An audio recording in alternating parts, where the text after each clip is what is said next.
an yanka ta tashi. Adam zango ya saki sabuwar matarsa. Domin jin yadda ta kasance, ku biyo mu tun daga farkon bidiyon har ƙarshe. Mun gode. Wuya TV gaskiya tsirararta. Wuya TV gaskiya tsirararta. Ku danna mana subscribe, kana ku danna alamar ƙararrawa ta yanda za a dinga sanar da ku da zarar mun ɗora sabbin shirye-shiryen. Wuya TV. Tirkashi an yanka ta tashi. Adam zango ya saki sabuwar matarsa. Domin jin yadda ta kasance, ku biyo mu tun daga farkon bidiyon har ƙarshe. Mun gode.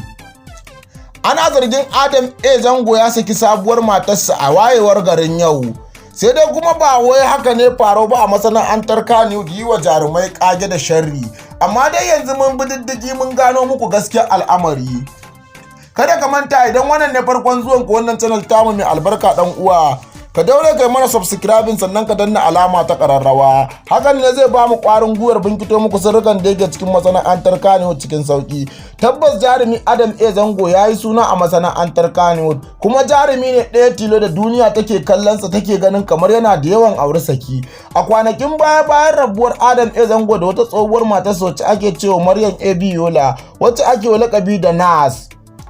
Adam zango ya sha cece kuce a gurin mutane, suna cewa auren aure saki yake yi. Hakan ne Adam zango ransa ya ɓaci, har malamai suka yi mai ca akan wannan abun. Adam zango ransa ya ɓaci ya ce mutane ba za su gane ba ne, mai ɗaki shi ya san inda yake mai yoyo. Kamar misalin Adam zango ya ce shi fa aure zo mu zauna zo mu saba ne, muddin ba za ka sa sharɗai abu ba to babu hukunci ko kuma babu dole a yin aure. Addini ma da ya halatta aure ya halatta saki, in ji jarumi Adam zango. Sai dai wannan karan kuma fa yacce ake tunani ba haka ake ba. Adam zango ya yi aure a masana'antar Kannywood da dama, ya auri jarumai da dama. Hakan ne ma ya sa wata tsohuwar magana ta tashi akan Adam zango. Ma'ana dai kwanan nan ne mun ta rigima tsakanin Ummi Rahab da Adam zango. Dalili ne yasa aka yi rigimar nan. Kowa yana ta cece ku ce ana budawa har tsakanin jarumai da jarumai suka shiga bangaren rigimar nan. Inda Ala'atto ya shiga kane shi ma yaran Adam zango suka ki barin Ala'atto. Na farko dai an ce Adam zango wai kudin aure ya kai wa Ummi Rahab. Daga bisani da Ummi ta nuna ba ta son sa yayanta ne, shikenan sai raba ta fim da Lilin Baba. Shi kuma Lilin Baba sun fara soyayya ne da Ummi Rahab. Hakan ne yasa Adam zango ya ji haushin abin matsayinsa na masoyiyarsa kuma wannan mai kaunarta, sai yanke alaka da ita da shi. Amma daga baya sai aka da ana ta kananun maganganu. To wannan ba shine ba dai.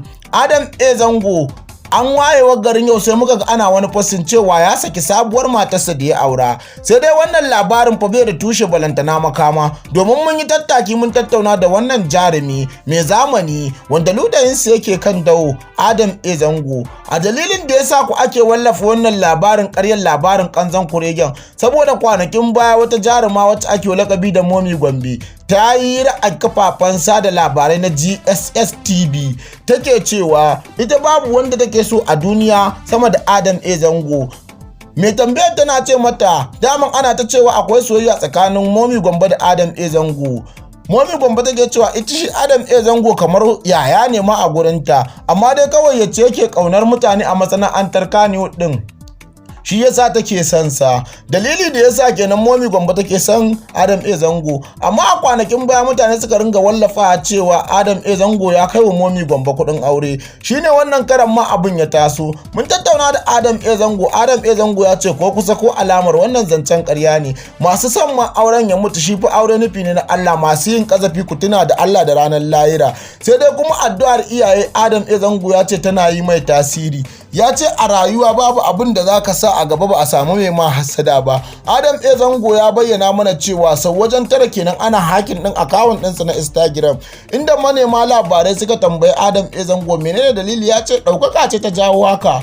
Inda da ba a san shi ba ana yi mai hakin, ya ce amma yanzu an yi mai hakin din akawun ɗinsa na Instagram. Hakan ne ma yasa aka yi mai hakin yake fitowa social media ya ce an mar hakin, sakamakon ɓata gari da masu hannu da shinu ko kuma ɓata gari 'yan iska wanda suke neman da akawun ɗin Adam zango suke yin faɗi tayi suke damfara da fashi. Ma'ana dai mutum ya hakin din akawun din Adam A Zango sai ya ce yana buƙatar makudan kuɗi shine Adam A Zango, sai mutum an tura mai daga baya sai ya ce ya zo Adam A Zango ya damfare shi. Hakan ne yasa Adam A Zango ana mai hakin sai ya ringa faɗa, ya ce to haka wannan maganar sakin auren ƙarya ne, shi bai ma santa ba sai yanzu da aka zo mai dancan. Ya ce kuma dan Allah manema labarai, shi fa labarai ba sai ka yi labarin ƙarya tukunna za ka samu abin kashewa ba, ka ringa faɗin alkhairi sai Allah ya faranta ma da mafi alkhairi. Kaɗan mai yawa kaɗan mai amfani ya fi mai yawa mara amfani, a cewar jarumi Adam A Zango. Kuma dai Adam A Zango ba yau ya saba shan zagi a masana'antar Kano ba, musamman ma a hannun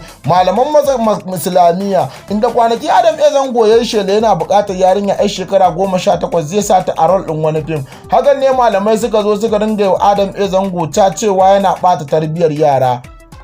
Kuma haka akan ummi Rahab Adam A Zango an sha fama, an sha wakaciwa tashi, ganin cewa dalili da yasa wannan dalilin da yasa Adam A Zango yake ɗebo yara a masana'antar Kannywood yana yawan ɓata tarbiyyar su, kuma daga baya zo ya ce zai aure su, in auren bai yi ba sai ya ce yarinya ta mai butulci. Da yawa mutane an samu saɓani. Kwanakin ba Adam A Zango har rantsuwa akan wani abu da ya faru da shi da wani malami wanda ya ce yana buƙatar yarinya 'yar shekara 18. Hakan ne yasa tun daga lokacin Adam A Zango ya tsaye da sababbin fina-finan da yake yi saboda irin wannan dalilan. Adam A Zango yana yin fim ɗin farin wata, amma har yanzu ya tsayar da fim ɗin farin wata can bai ci gaba ba sakamakon wani dalili. Tirkashi wai an yanka ta tashi an yi wa mai dami ɗaya sata. Adam A Zango da ya karyata zargin sakin matarsa. Mun gode.